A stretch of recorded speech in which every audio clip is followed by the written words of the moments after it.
Hey, everybody, and welcome back to 100% Uptime, a P2P Labs podcast. And today we're happy to welcome Tim Cakir, the original AI operator, to the show. Hi, Tim. And as Hello. always, Dave George is here with me. So, Hey. Dave, take it away. All right, thanks, Ken. Um, so Tim, let's start at the beginning. Let's do your AI origin story. What first drew you into machine learning and artificial intelligence, and how did that curiosity eventually turn into you founding AI Operator? Great question. So it was about 11 years ago, actually. And I was at a company called RestB.ai. They're still going. And we were doing computer vision for real estate. So we were tagging real estate images, recognizing hardwood floors and different types of windows and ceilings and all that, whatever you need for a real estate listing. Back then, I was just the head of marketing. It was a deep tech company, and our sales cycle, I remember, was about 18 months. AI wasn't sexy at all, and people didn't even call it AI, right? We called it computer vision, and I remember this, and I was the head of marketing, and I'm supposed to market this. It was tough. It was tough, but I had an incredible CEO back then.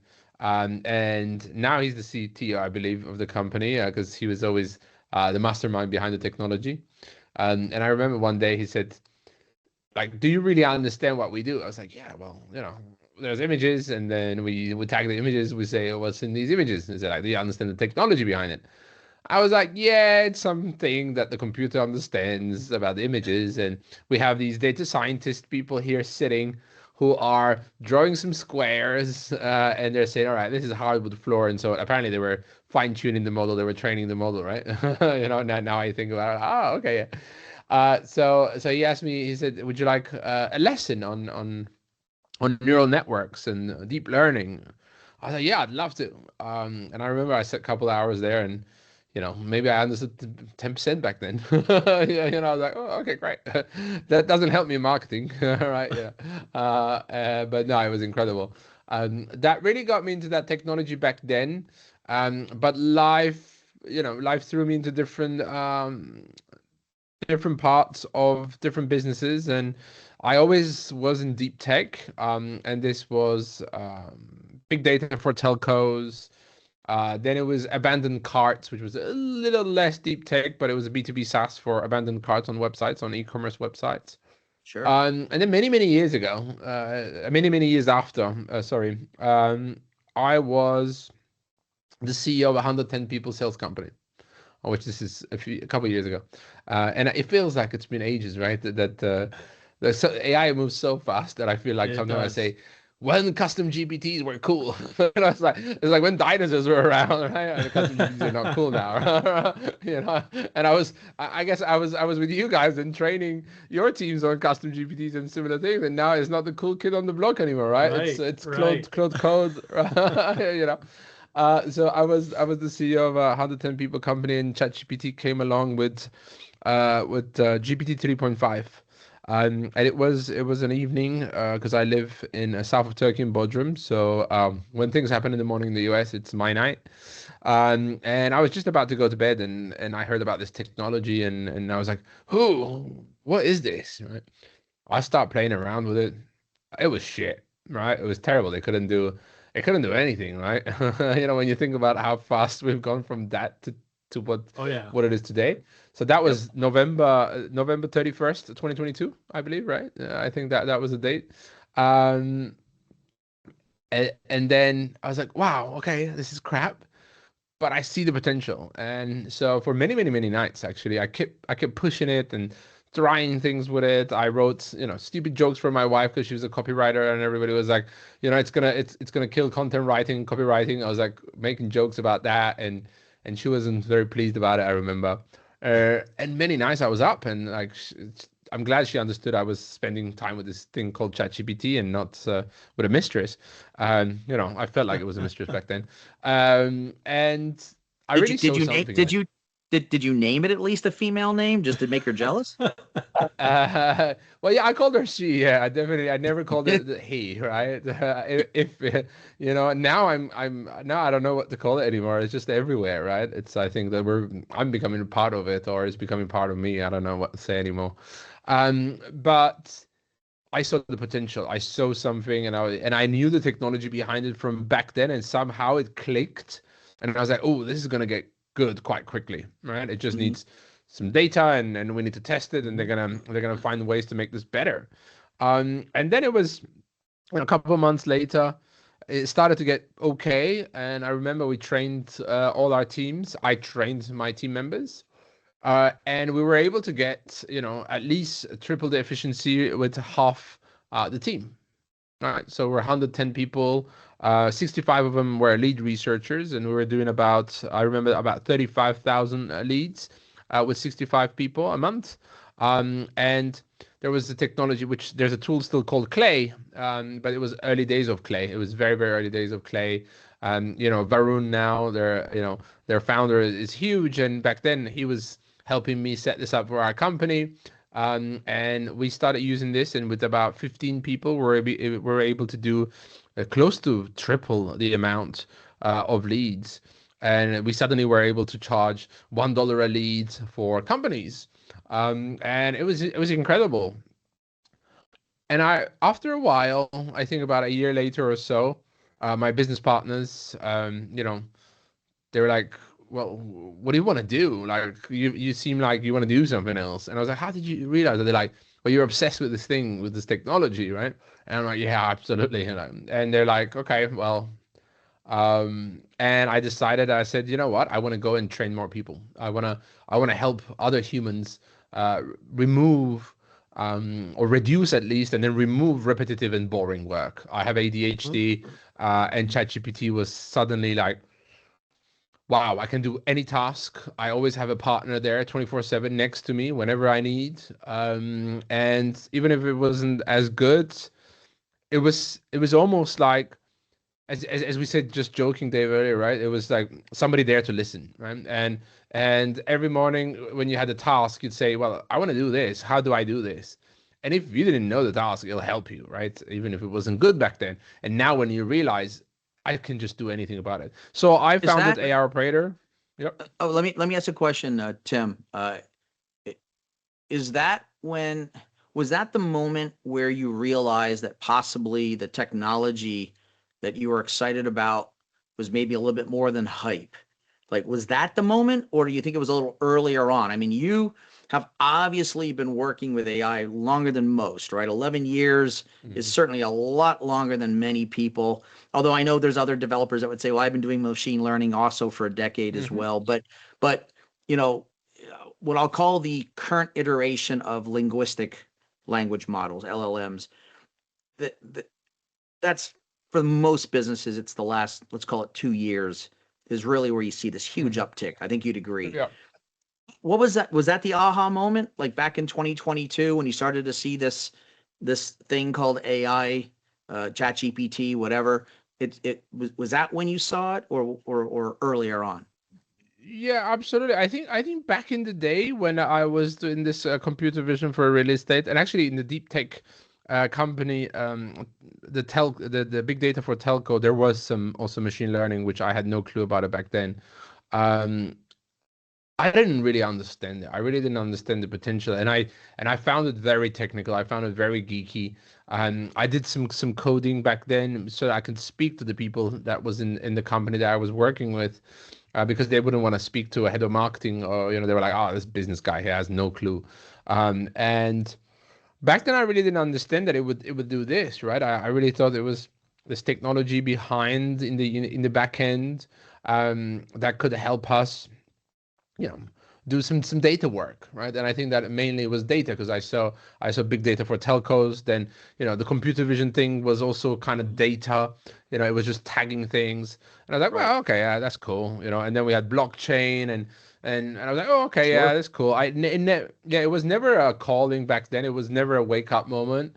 And for sure, it was the ChatGPT moment, GPT 3.5 moment that I was like, okay, now it's not just for technical people.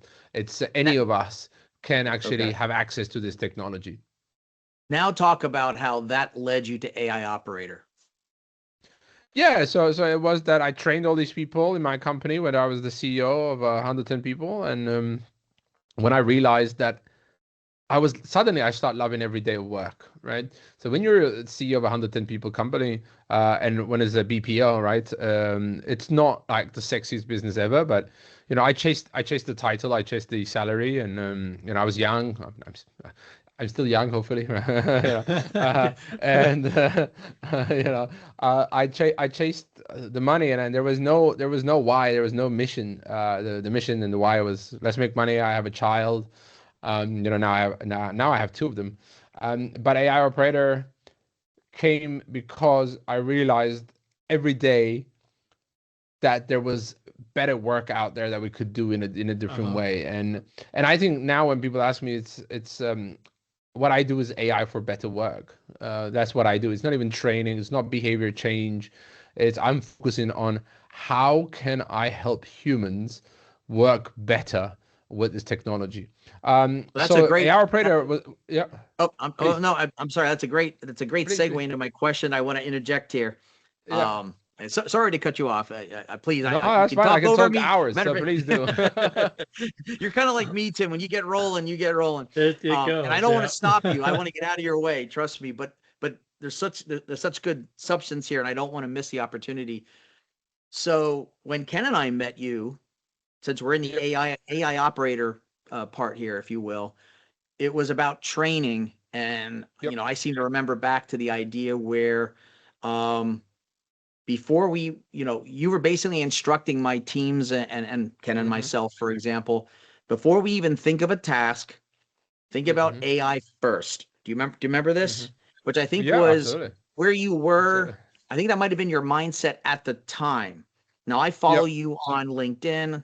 You and I Yep. are friends, so I know that Yeah. you might have shifted a little bit on that, and we're going to get A to that. lot.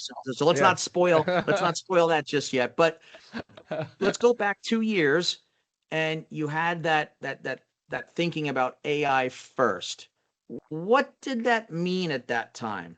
And why were you there at that time thinking AI first? Yeah, I think at that time, we even called the program AI First Mindset Training Program, Yep. as I'm sure you remember, and we'll get Sure. to why I don't call it that anymore. Um, we saw this technology and we were like, okay, well, this technology can do so much, and we should think about that, how it could do a task at hand, a project or anything first, right? Hmm. How can this technology do that, right?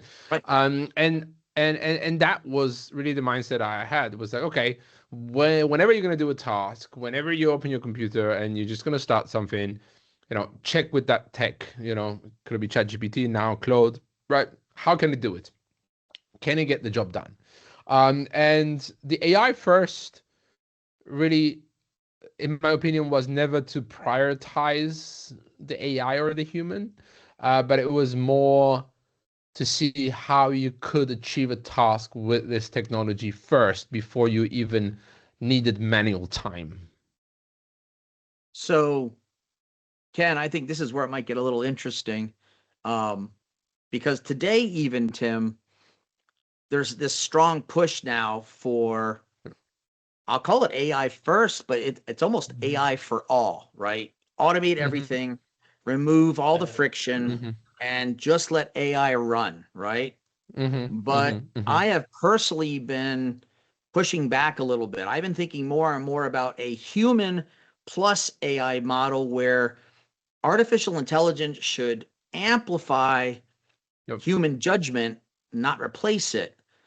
But Mm-hmm. that's not what I'm necessarily reading on many of the different, LinkedIn posts, or even some of the, I'll call them the gurus and the founders of some of these Yep. organizations. There was even a company that decided to advertise in New York "Don't hire a human being ever again" on a billboard, which I'm sure you I saw. remember them. Yeah. Yes. Let's So, see how long you know, that company stays in business. so Tim, so as AI has matured Mm. and Yep. as businesses have adopted AI, how has your thinking going from AI first evolved? Maybe it hasn't, but I think it has based on what I've read, and it's also where I'm at. Yep. A human plus AI collaboration. Yep. Where does human judgment sit in your current model? Is it oversight? Is it, leaning into a partnership with AI, if you will? And what, if your opinion has changed, what made you rethink the pure AI first approach? Was it technical limits? Was it employee resistance? Or was it something else, maybe something a little deeper? I think it's definitely something deeper. And Dave, I'm so happy to have this conversation because it's been a while we haven't chatted, and I'm glad that you're Yes. following what I'm doing still. uh, and I think we made a mistake. And I think this is the first podcast I'm calling on my mistake. I think it's there out there. I've kind of done it on LinkedIn, in my newsletter, but I haven't been on a podcast where I'm like, I've made an error. So I've been on 60 plus podcasts in the past couple of years. So thank you for this honest conversation. Sure. We made a mistake. We tried to prioritize this technology, this AI first, and we didn't realize that that would mean eliminating human, right? And the scare and the fear, and as you know, I always had my love no fear approach to things, right? The fear that it got created around is because of this AI first, yeah, and the Terminator movie and all those movies, iRobots and stuff will come Right. if we prioritize the technology over the human, right? But we are the humans who created this technology. It is not to prioritize it. It is not to let it lead any business task or any Okay. government or anything like that. It is, as you said, to augment the human thinking. The human brain is, I'm getting like, oh wow, okay, I'm getting goosebumps. I'm loving this conversation. The human brain is made for problem solving, is made for high cognitive tasks.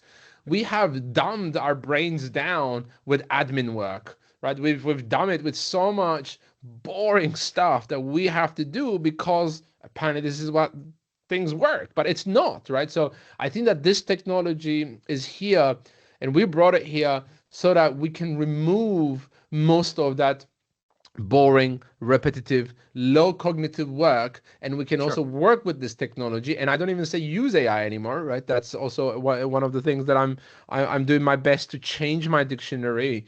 It's that we work with this technology together to work on bigger problems, to So you would solve agree. bigger issues.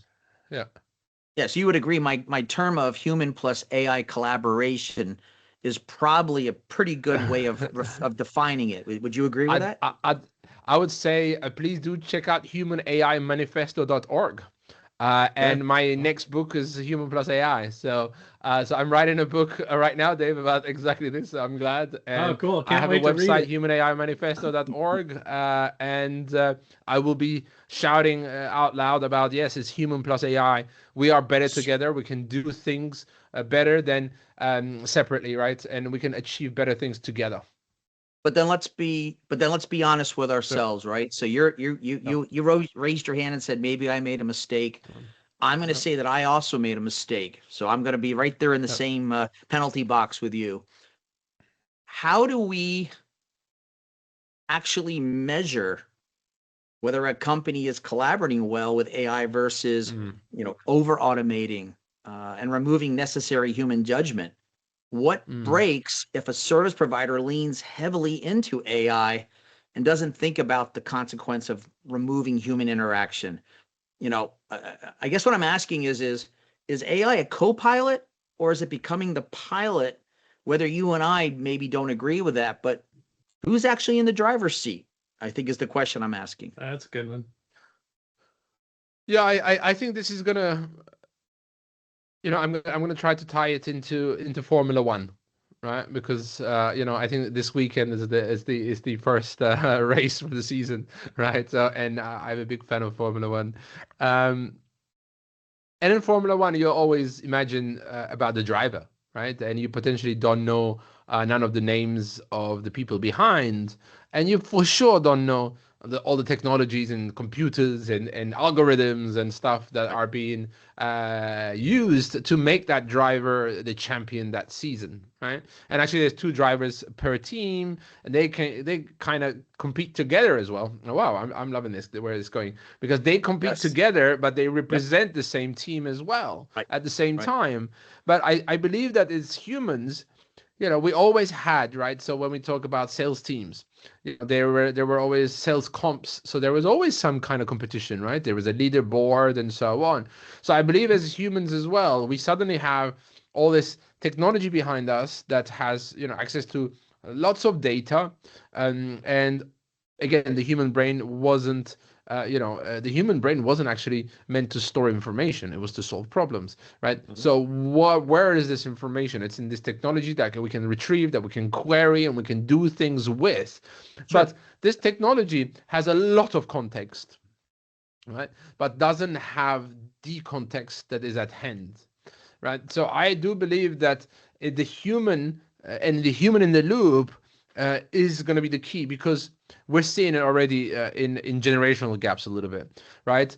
Somebody that has 20 plus years of experience in business, if they don't work with AI, they're starting to lose out a lot. And somebody that is junior is doing okay, but it can't raise to the levels of that person that has the knowledge of the field, Right. right? Even if they have the same technology. But if the older person that has the knowledge and has the experience suddenly works with this technology, what they achieve, it's 10x, 20x, 30x, maybe then more than the junior person, because they know how to ask the right questions. They know how to look at quality. They know how to understand, and they're a tastemaker at the end of the day, right? So I think that's what we're going to see with AI. And the companies who are doing AI first, let's automate everything, I think they're going to cry at the end, because they're going to automate themselves away, right? And Yep. Well, that's we my are going to be question. jobless. So that's my question, Tim, though. How does one find the best balance between human and AI?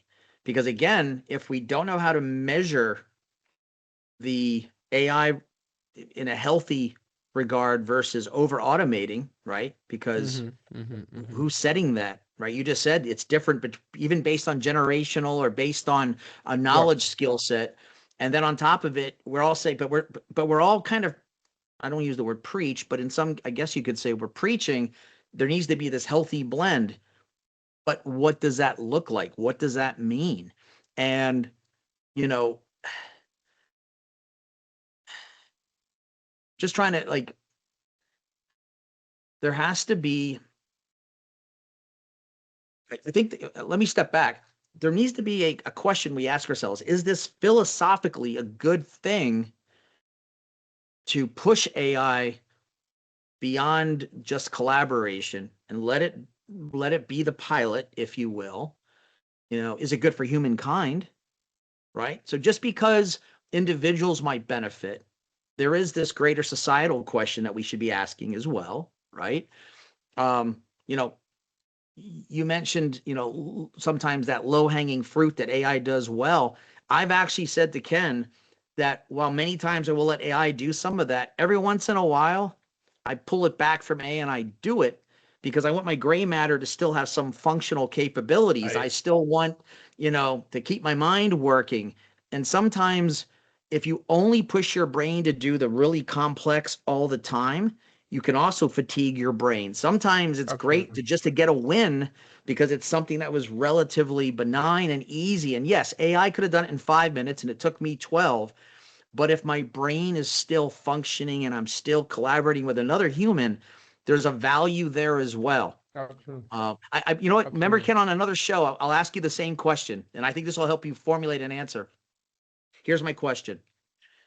If a decision can be 92% accurate through solely AI and say 97% accurate with human plus AI, so the human plus AI is going to be 5% more accurate, but it's going to be slower in order to get the response.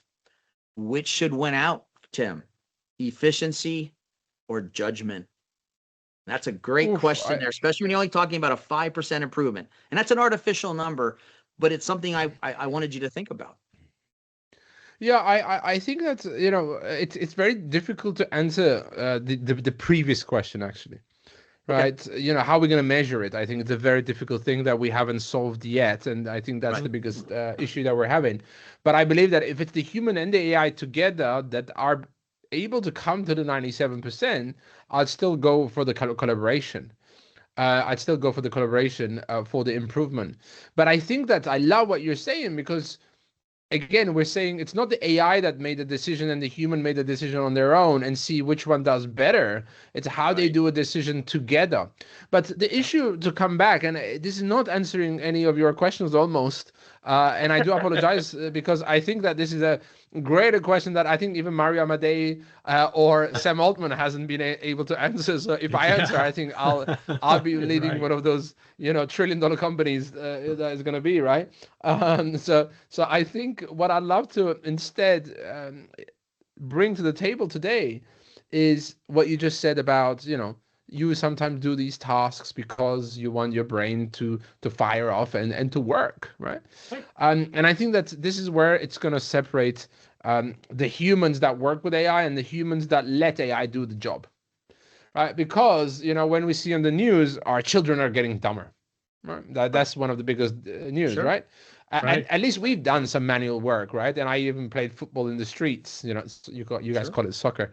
And our kids don't even do that, right? They're on TikTok. Mine is still very young. They're not allowed TikTok, but they're on PlayStation playing FIFA instead of playing the actual running after the ball and falling and so on. Right. So yeah, so I think we're having the same thing, and I can see two kids. I can imagine two kids. One of the kids goes to ChatGPT, let's say, right? Hopefully a 5.3 5.2 thinking, and now we have 5.3. Or they have access to Claude or something like that, and they don't go and they say, I need to do this task. Can you do it for me? And instead they say, I need to do this task. How could you help me do this? Can you ask me clarification questions, right? And it asks the machine, ask the human questions, because this is one of my best usage, and it's the simplest one that I want to remind everybody. It's the second that I come in and I'm like, look, today we got to do these. What were you thinking? Okay, great. How can we do them together, right? Can you ask me all the relevant questions? Ask me, my context. Ask the things that you need to help me do this job, right?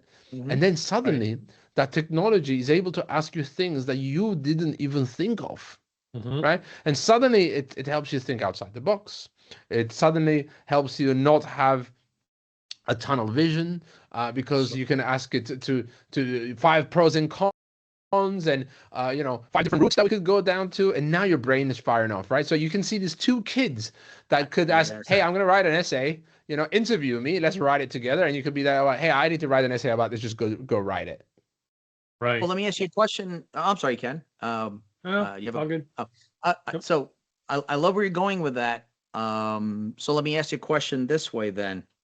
Is there a human skill you think will actually increase in value as AI becomes more powerful? Because that's really what parents are thinking about their kids. So yes, globally, we are concerned about the fact that certainly education, in the United States gets a bad rap, and there's certainly some data that would support some of that, and others that show that secondary ed and institutions of higher learning are still pretty good in the United States. But all that being said, we are concerned that, if AI does it for them, what are they going to do, or what value do they bring? So do you think there is a human skill that actually gets more valuable as AI becomes more powerful?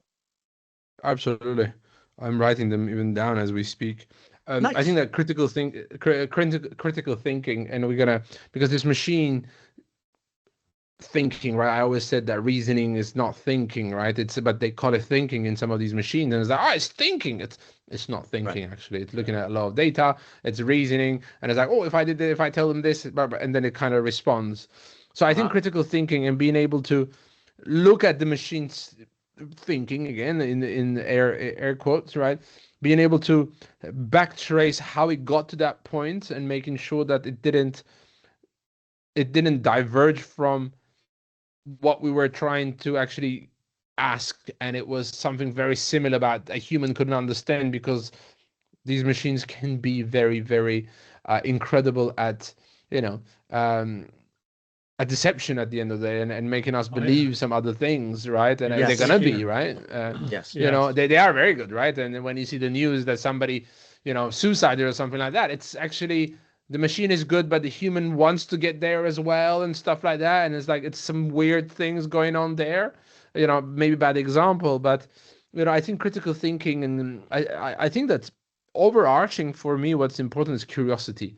I think the humans that are curious and the kids that are curious are gonna do incredible stuff, because you know, today, if you're curious, my daughter, she had yesterday, actually, she had what was it, the planet day at school. She's only 5, by the way, right?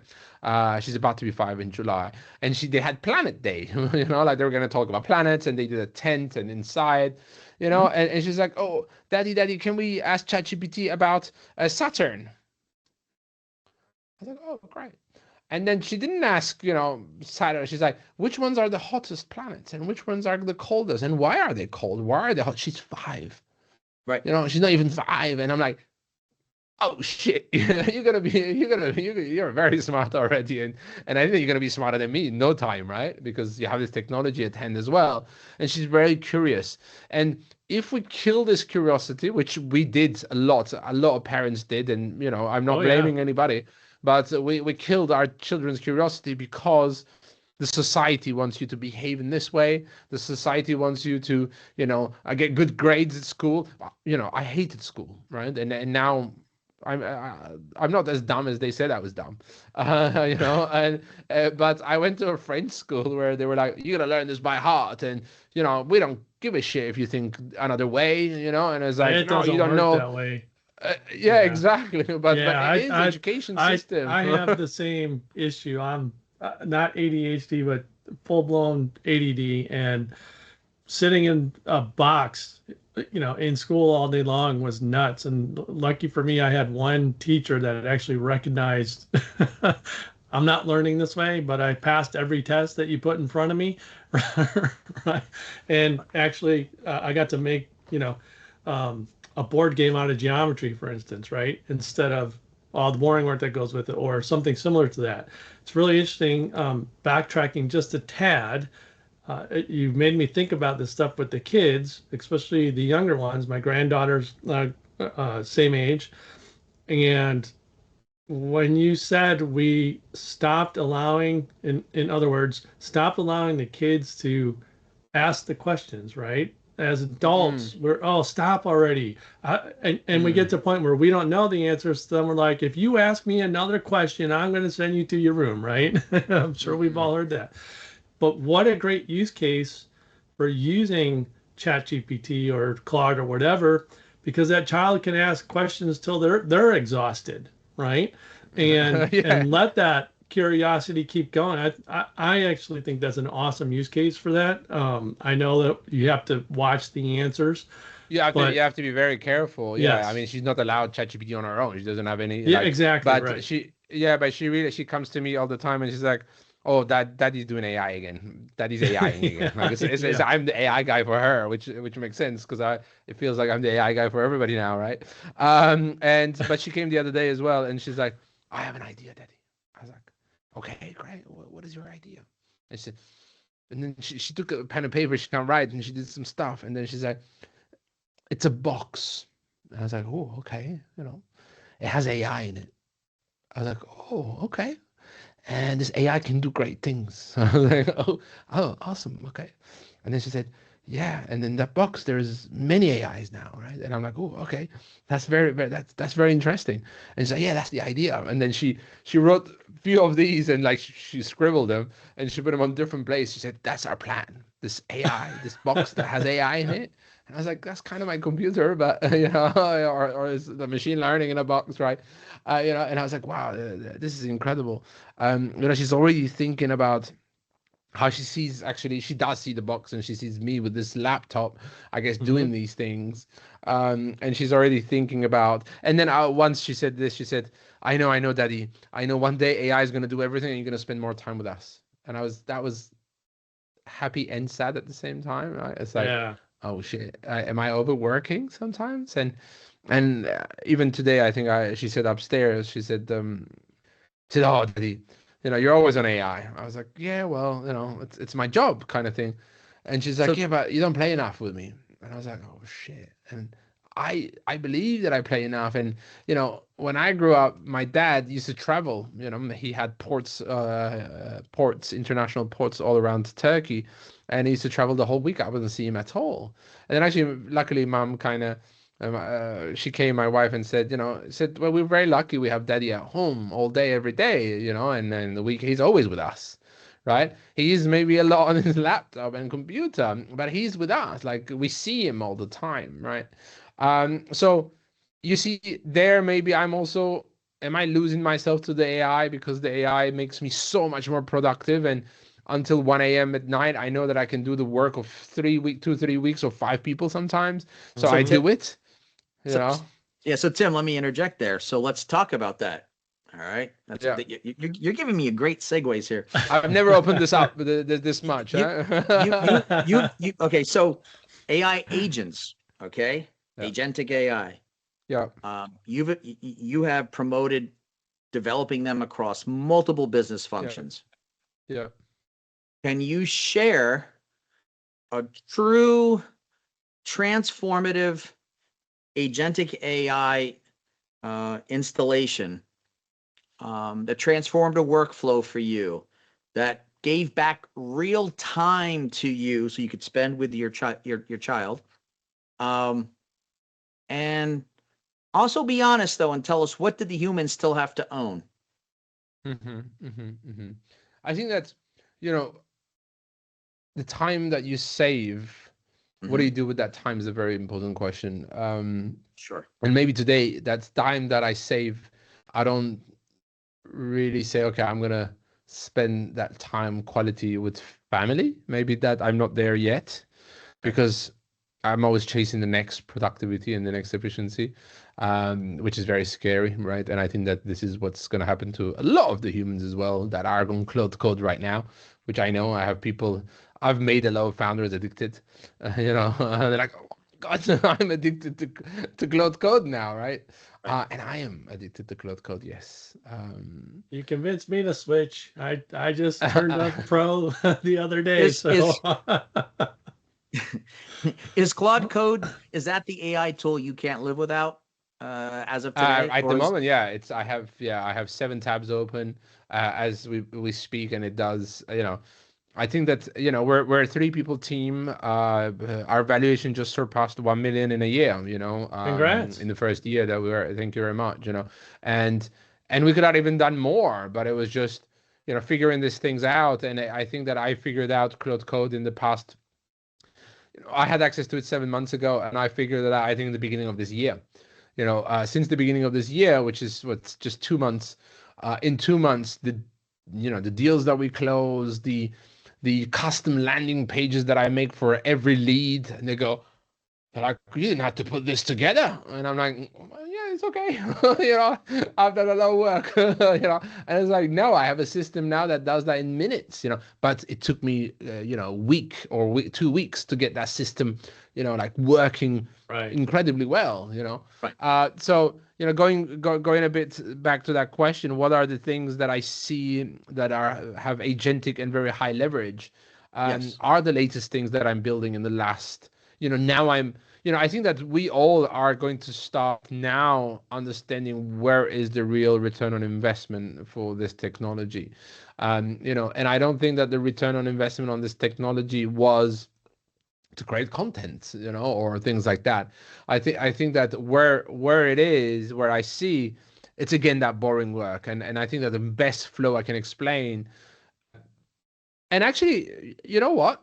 It has helped me maybe in the past couple weeks, spend more time with my family in the evenings, especially because I can have it on my phone, right? Sure. And if it needs me in that 30 minutes, I can get a notification and I can just say, oh yeah, that thing wasn't like that. Can you make sure to remember check that email and answer to lead X about that?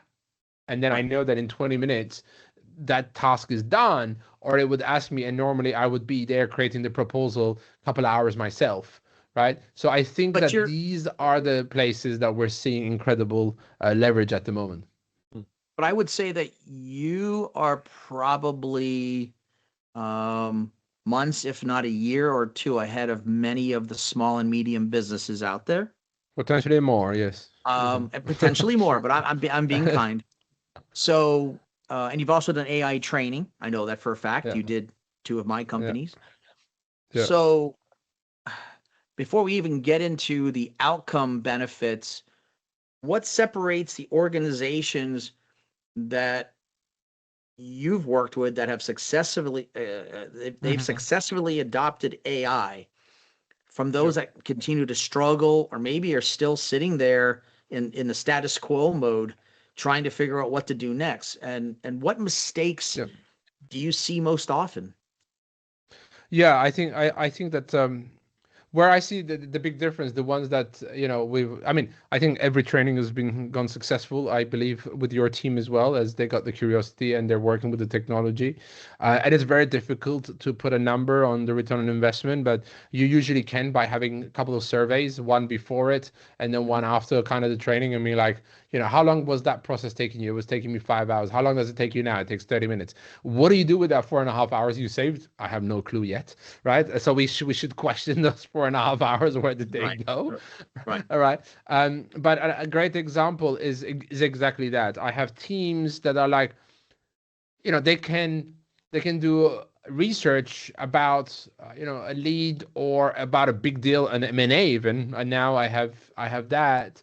I'm coaching someone on doing a big M&A, and it's like, well, this would have took me months, and now it actually took me days, and Right. it's like you've saved months of work, right? Actually, another example, a private equity firm, they're like, when they're going to invest, they go through the whole process, right? Of talking to the founders and blah blah blah, and understanding the amount they're gonna do and so on, and then they go for a police check and all that kind of legal checks, right? And Right. they're going for that, and many times they'll find something about the founder, and maybe it's not just a police kind of case or anything, but they have some bad media about them, they're bad, and they're gonna pull out of the deal.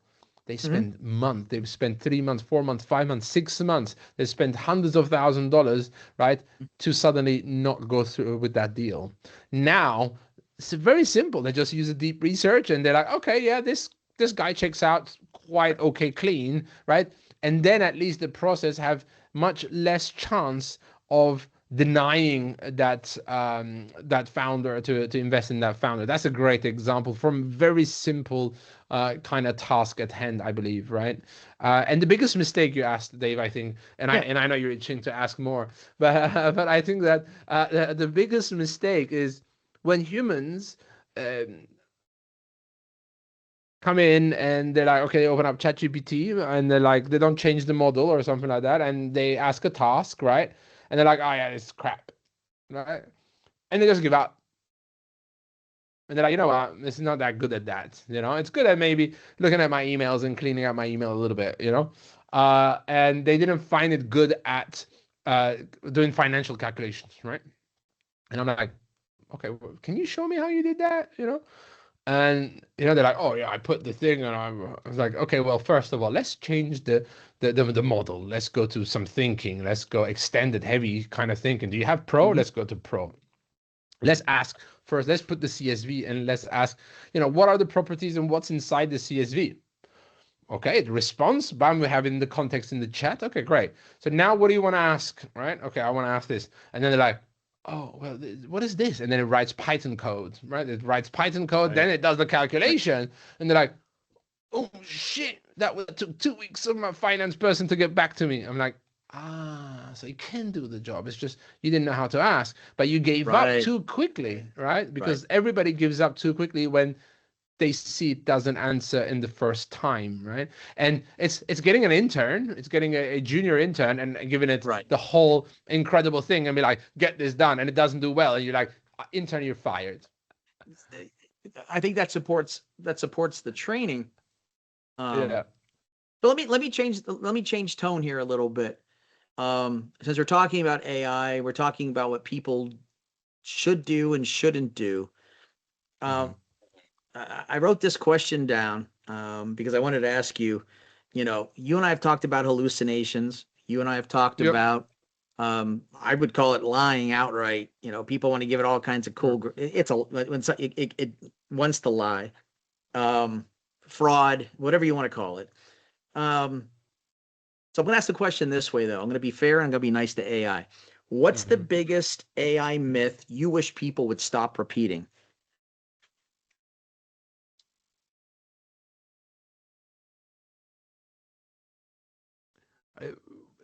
But it's not a myth because it will happen, but it's going to happen in a different way. But I think that everybody's saying AI is going to take over all jobs. I think that's bullshit. That's Okay. absolute bullshit because we are not going to let that happen. It's just the jobs are going to change a ton. The same thing happened in industrial age and so on. And I think that that's a big myth, and everybody's freaking out in the world, and it's like, oh my God, we're gonna be jobless. And I could freak out as well because code sometimes does things even better than I could even think of. But again, when we do it together, we do it better. So I think that that's definitely one that I'd say is very important. And may I say that we're seeing this as this incredible intelligence.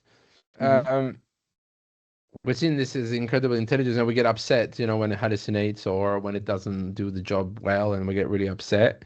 Yes. Um, and then a lot of people say, it just predicts the next token, right? And I think technically it used to be that it used to predict the next token. I believe now it's not just about predicting the next token, but it's being able to predict, to call which tool to bring which information, right, to maybe then predict the next token, right? But we've added this layer of tool call. I think this tool calling layer that we've added in the past, 6 months, right? Like, basically last 6 months, right? The ChatGPT tools that we had before was, search, and, it was okay. But I think we start really seeing this with deep research a little bit. And now we're seeing this a lot with Cloud Code and having access to MCPs and world and world LMs. The idea of the physical, not just the linguistic.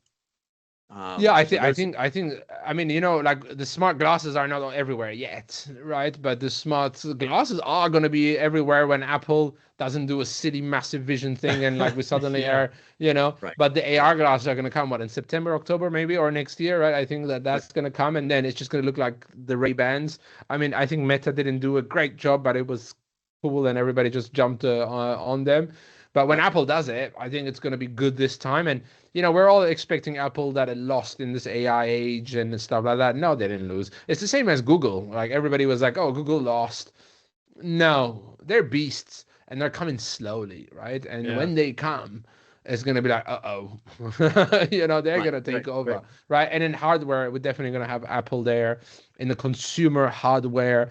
And I think when you said world models and understanding, suddenly when people have glasses and then some training can happen, maybe training and fine-tuning of models, of small language models, are going to happen on our own devices, right?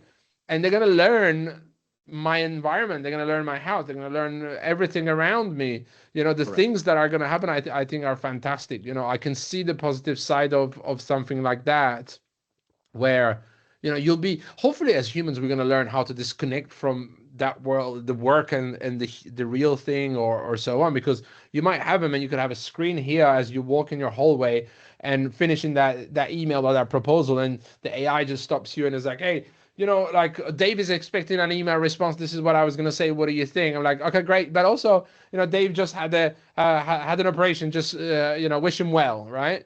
And you're just adding that human touch, but you had all that part done by AI.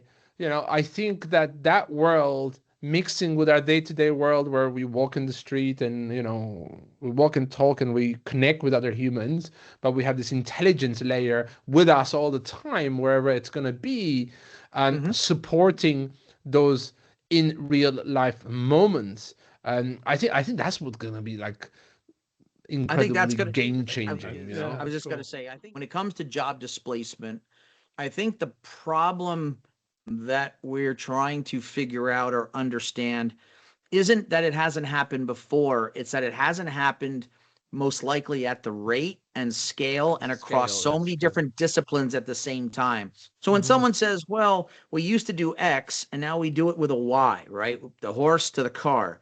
But it took years, and I mean years, for the car to overcome the horse. It didn't happen in 1 to 4 years. But with AI, we are seeing that this can definitely revolutionize every sector, every industry. And so even if it only affects those industries by a few percentage points from an employee perspective, when you multiply that across all the different sectors, you could see unemployment certainly be higher than we'd like it to be, right? In the short term, because getting people re-educated, I think that is I think it's a valid concern. I do think that you're right, though, that there are definitely benefits. And we've talked about this, Tim, the benefits of, reverse aging is now a technology that's being discussed because AI has helped with that, or, helping the blind be able to live independently, the visually impaired. These are all incredible technologies that individually, and you say these are great, but there's also societal costs, right? So it's figuring out the best way to make that happen. I haven't heard too many of what I would call the founders of these organizations come back with incredible ideas to solve that problem. I do try to listen to the Sam Altmans of the world, the Bill Gates of the world, just to kind of hear what their opinions are. Elon Musk, I saw an interview with him where his answer was very paused, and it was basically just do what you're passionate about. And I agree that if you have passion and you're interested in something, you probably will, just with or without AI, probably do better in that industry. But that's not necessarily an answer for the changes in the job market that may happen in the near future. And I've also heard people talk about manual labor. Go after manual jobs, plumbers, roofers, electricians. But we've already seen robots with AI actually able to do those jobs as well. So while it might take a little longer to cost justify those types of solutions, it's just a matter of a few years. I don't think it's something where we're going to have another half century before that becomes viable. But again, I do agree with you that overall, as long as we do this correctly and we do a human plus AI collaborative approach, I do see this being a win-win. Oh, go ahead, Tim. May I add something there? Because I think you had some great points there, and it brought to give credit to my wife, and she's very against AI music. Right? She's a singer-songwriter. I'm a sound engineer, producer, at heart, and at my degree was sound engineering actually, and it's like, like who wants to listen to music made by AI? She said that the other day, and then I was like, yeah, I don't think I want. She doesn't want. Not many wants. Some nerds might, but it's like we're potentially putting the AI to the wrong use. We're putting the AI to make music when. As we said, I think you said it really nicely, Dave. You want that robot, I'd love that robot that does, the dishes and the laundry and, and picks up all the toys from the floor, And we as a family can gather around and make music together, maybe, right? Yeah. Around the fireplace, while my robot goes and, prepares the beds for us or whatever, right? I think that there are so many things that we should let the AI do and that the robots do. But I think that it became those people that you mentioned, and and it's sad. I liked Sam a while ago, and before that, I really liked Ellen, and I never warmed up to Mario, but the mission that they are selling us, I don't think it's a mission for humanity or to make it better. I think that for sure the mission is to make the most money possible while they can. Sure. And sadly, let's put it out there and put it here now. It's their mission is to make money, and how much money can I make the quickest possible and more than others? I think that sadly it is that. Well, tell your wife I agree with her when it comes to content writing, because I actually think writing is also an art form. It is an art form. I don't want AI to write my next Hemingway novel that I'm going to read. Absolutely, you're not going to read it, right? It's signed by LLM, 4.6. You're like, oh, I want to read that. or even movies. To be quite honest with you, I know there's this push there are to have pieces, there's a push, Tim, for people who want to make their own movies, and there's a whole problem there too with distribution. And if everyone can make their own movies, how is it going to go to a movie theater? Like again, there's a whole bunch of caveats there, but you certainly don't want to take away a new avenue for people to be creative. But at the same token, art, music, things that inspire, things that pull emotion and feelings out of us. I feel like we almost went with those first in some cases when we should have been focusing on what I would call the tasks that everyone would love to remove from their daily grind, right? When you think of the grind set, who in their right mind sat there and said, let's take away the ability to write. Let's take music and movies and script writing and content writing and novel writing. Let's move that from the equation. That to me seems like we actually lessened the quality of humanity, not improved it. We went the wrong way. But I think that, what, secretly we found that was the wrong way, but not as well. But I think the adoption of Claude Code is showing us that maybe that was the wrong way, because writing code was painful, and the best degree was writing code and computer science because it was the toughest thing to do. And now suddenly it's the first biggest job to be disrupted, that it's apparently going to disappear by the end of the year because no humans are writing any code anymore. Right? That's funny. That was like the most valued job. Now Ken is not agreeing, but it was the most valued job, and now the most valued job is going to be done by AI mostly, right? So I think that we are understanding, because the adoption of that tool is much greater than the adoption of Suno.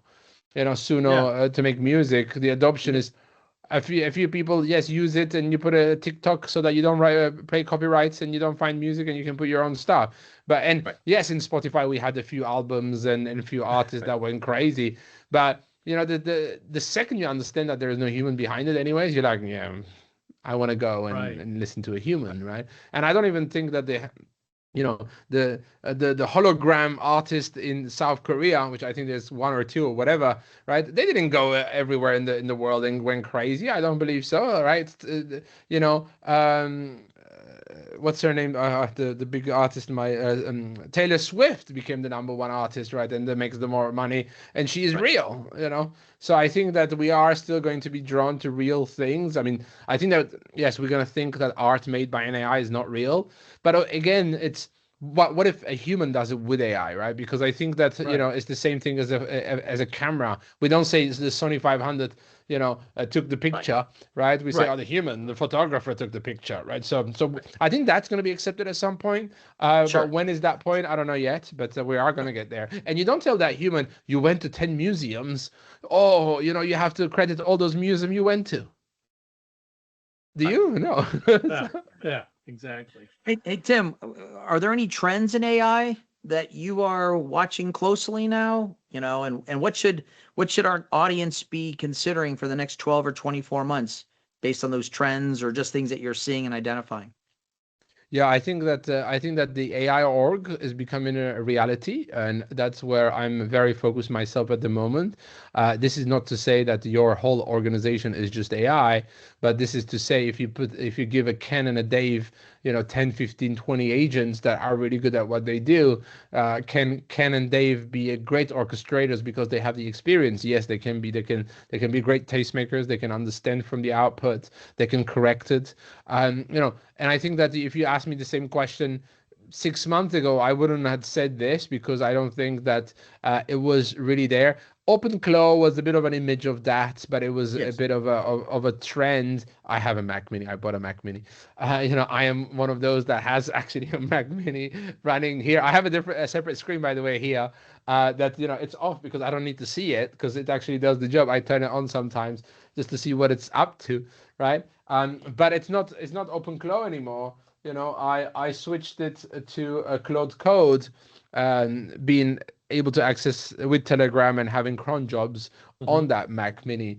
So Right. I believe that the biggest trends that we are going to really see is these these partner agents. We are going to manage non-human workers. We are going to manage, and we're going to have to learn how to manage them. And it is a different skill set, but it has a lot of similarities. You have to give them job descriptions, you have to give them performance management, you have to check their work, you have to get them in trouble if they don't do well. No, not Right. trouble, but you have to coach them, So so I think that we are going to learn this new skill set that we're quite familiar with from humans. Luckily maybe it's going to have less emotions and so on, so you have to maybe be less careful of how you speak, and if you offend someone by mistake or someone, like, culturally I think this was happening a lot, and it happened to me a lot. I'm quite direct, and some cultures never liked me being direct or in messages. I'm very like, I'm quite right. blunt, but is what I mean what I say, and people are like, oh, Right. But Tim, what you just said is yeah. overwhelming to most business owners, It's right? very overwhelming, yes, but that's So why we're here. It's okay, if you get it, I was reach just going out to to say, me. yeah, yeah. So that's where I'm kind of that's what I'm kind of Yeah, leaning towards here is yeah. what you just described for most business owners would sound overwhelming. They'd Yep. want to understand um what they would need to do to implement that. Mm-hmm. Let's call it an implementation plan, a growth plan. Um, where should they start? Is it Mm-hmm. identifying in their own company holes in their process, things they want to Mm-hmm. automate, things they want to do? Is it then reach out to someone like yourself to help Mm-hmm. them implement some of those or to at least Mm-hmm. identify or validate those process holes that could be automated? Like, what would you Mm-hmm. recommend to them? Well, first of all, I'd love to say that uh, I don't know if this goes far, but it's not to worry, and not don't get overwhelmed, because it is overwhelming even for me, right? And I'm in it every day, day in, day out, night in, night out, and it is overwhelming for me. So I can't imagine how it could be for someone that is not actually spending 24/7 almost learning about these things. Yes, I do sleep. Actually, my Aura ring says I sleep really well. That's one of the focus that I do, is about, good 8 hours of sleep is very important for the brain to function. Yes. So do sleep well, first of all, please, and don't worry. There's always a new shiny toy that comes, and we all have Oh that yeah. syndrome, and we don't need to have that shiny toy syndrome. I have it massively, and it's like, it's difficult. It's overwhelming for me. And I was reading a post the other day, and it's like, I think it's the era of the ADHD, and it is the era of the people that couldn't focus on one task, right? Hmm. Because suddenly I can focus on 7 tabs that are doing this Mm-hmm. this job for me. And for a normal, no, I mean, for somebody that doesn't have, now I call them superpowers, right? But back when I was a kid, they didn't call it superpowers. They gave me medicine and they put me in a corner because it was like Right. I was no good to go, right? It's like, Yeah. he's not fully baked. He's not doing well, right? But now I see it as a superpower. And one of my I have a mission. You can see it on humanaimanifesto.org. The other website is not fully fledged out, but you can check it out, is AI for better lives.com. My first business is in this space. AI4betterlives.com is going to be my portfolio of companies. And AI Operator is my first company, and it's AI for better work. And in 3 to 4 years, the goal is to tackle AI for better learning, right? So for our kids' future and so on, for my kids' future. And I'm going to be a bit selfish there, but I'm thinking of their future. But I know while I'm thinking their future, it's going to help a lot of the future of others. Right, And then right. we'll go to AI for better health as I get older, right? And I'd love to also tackle AI for better design. But when I mean design, is not graphic design or so. It's design of living, design of walking in the street, and design of everything that we see around us, right? So I give myself to this mission, and I'm loving it, because since I gave myself to the mission, I really didn't have to obsess about anything about income or taking care of my family. I am obsessed about how can I bring value every day to humans who are struggling to understand this technology and who are struggling to know where to start, right? And so I'm going to get to where to start, as you asked, Dave. And I think where to start, you know it better than I do. You know it better than anybody else, because you know in your day-to-day what sucks.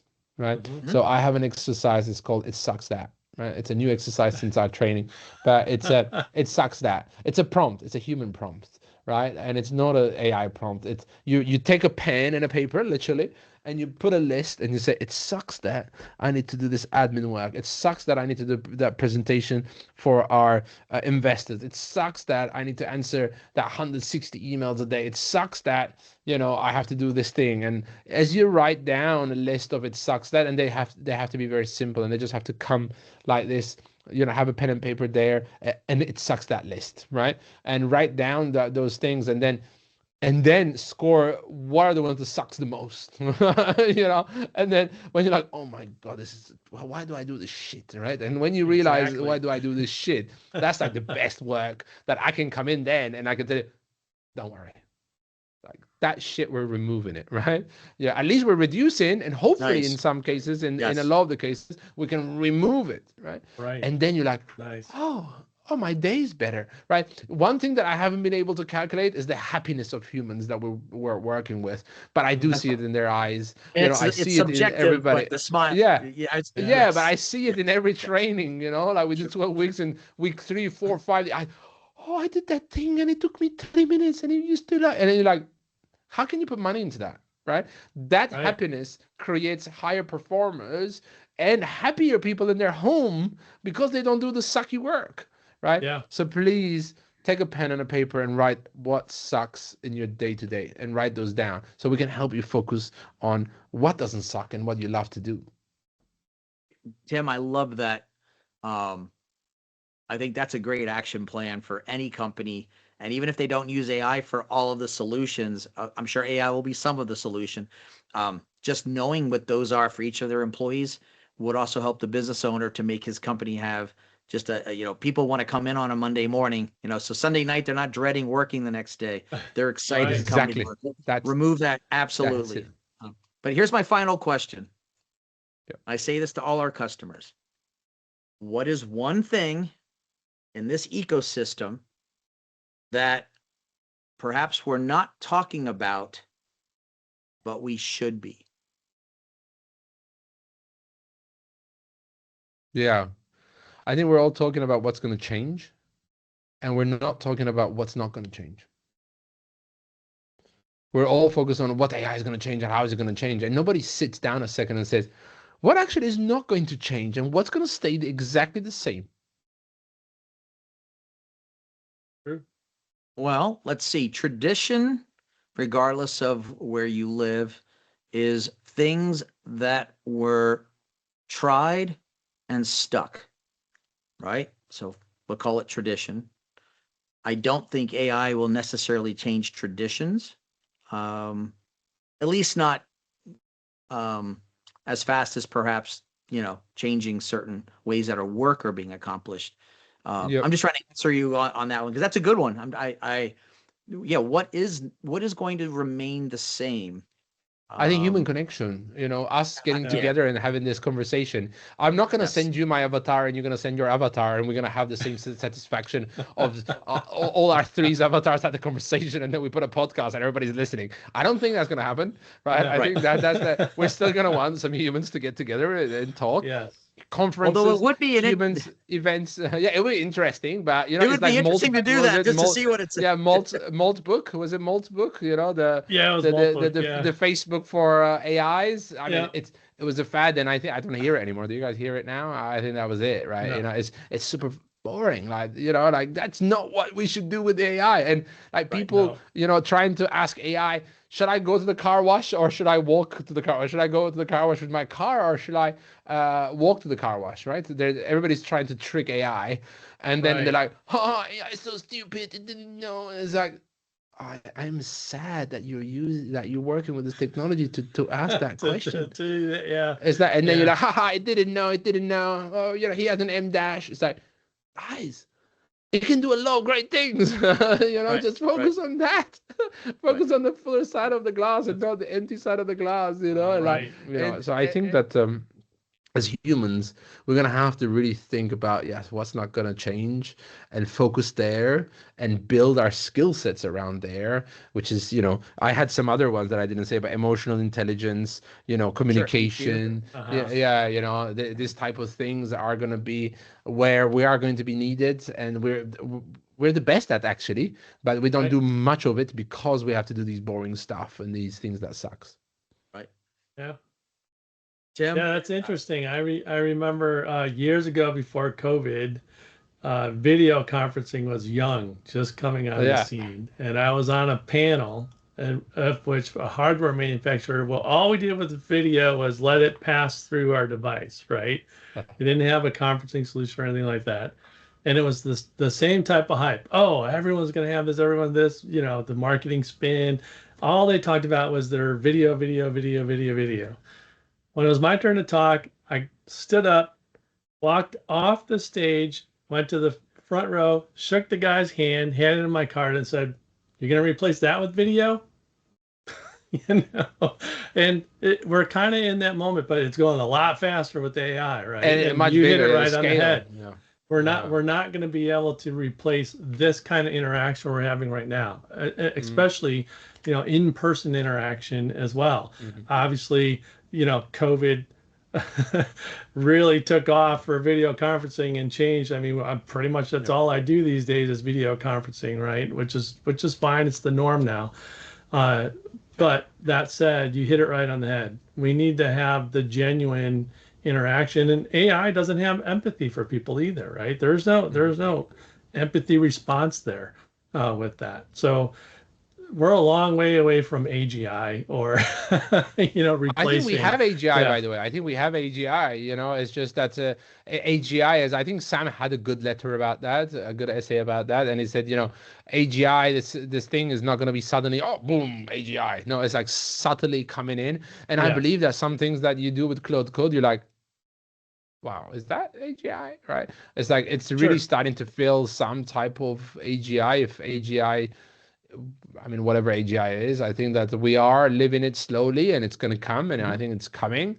But again, I don't think that it's going to stay as AGI. It's going to stay as this, artificial thing, right? Again, and that's why I like the word. It's artificial. It's not real, right? Right. It's not the same as you and I, as you said, shaking hands. And I think that even if two robots shake hands, they're artificially, shaking hands because they were trained and they were, they were tasked to do that or whatever. And I don't think we as humans are tasked to do any of this stuff, right? And I think that we're all going to get much more, hopefully, meditative, and we're going to start exploring ourselves and understanding ourselves a little bit more and listening to ourselves. Dave, I know you do martial arts as well, right? So, it's like, it's the, finding our inner peace and who we are and respecting that and respecting the people around us. And I really hope that, we are going to learn to respect one another more now. I don't think it's going to happen for a few years, but I think that at the end of the tunnel, when all the jobs are gone, or not all jobs, but change and things happen, and we're all in a different world, which is happening very fast, and is not 50 years. It's maybe 5 years, it's 3, 4, 5 years, 10 max, right? I think when we come out on that crazy path that we're on, I hope that we are going to be more human, and that we are going to feel more, and that we're going to feel the ones around us, and that we're going to take care of each other, and I'm saying this in a time when there's maybe World War III at the door, and it's like, and humans still want to kill each other, and it's like, what the are we doing, Right. and it's like, it's crazy. I think I like that, Tim. You're the first person to say that AI may make us more human. I haven't heard that, and if I have, it's been a while. So that's a great, maybe optimistic, certainly positive outlook, in that AI could make us more human. It should, I would hope, give us more. Yeah. Well, yeah. Well, so more than just crossing fingers, right? We have to make that happen, right? So I am working for that, yes. Right, And I'm calling everybody to do that, right? Let's all get together and do this, Yes. But it does require humans to grow up as well, right? So while we're helping AI to grow up and become AGI and then super intelligence, ASI at some point, it'd be great if we went along for the ride as people as well and grew up a little bit. That would be the world you're talking about. And, I don't want to, I was just watching Star Trek, the original series and the Next Generation. I was telling Ken, I had to go back to some of the older Star Trek, just because it's been so long since I watched those shows.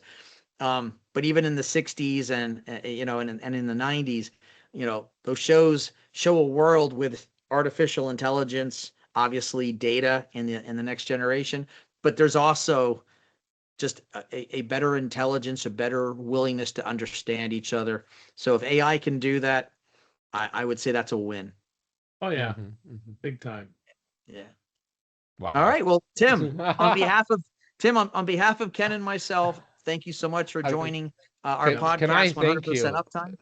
Can I thank you? Because I've been in so many podcasts, but it's podcast hosts, and I'm not saying anything about them because they're lovely and they have me on their podcast. But I know you guys. I work with them. I work with you guys, and it's like the conversation has been so much more genuine, and it's not about marketing. It's about having a great conversation about the topic, and I've had moments of goosebumps. So I thank you so much for having me, guys. I think that we should repeat it as the podcast gets bigger. Let's repeat it at some point. Absolutely, yeah, we'll definitely have you back on. I thoroughly enjoyed this session. Yeah, it's great to have you on.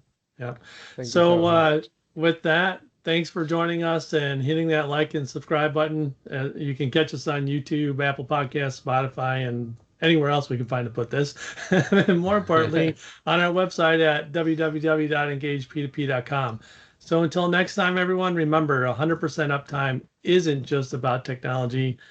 It's about your people, your culture, your strategy, and the way you show up every single day. So keep your team strong, your mission clear, and your business running at its very best. Keep building, keep leading, and as always, keep it at 100% uptime.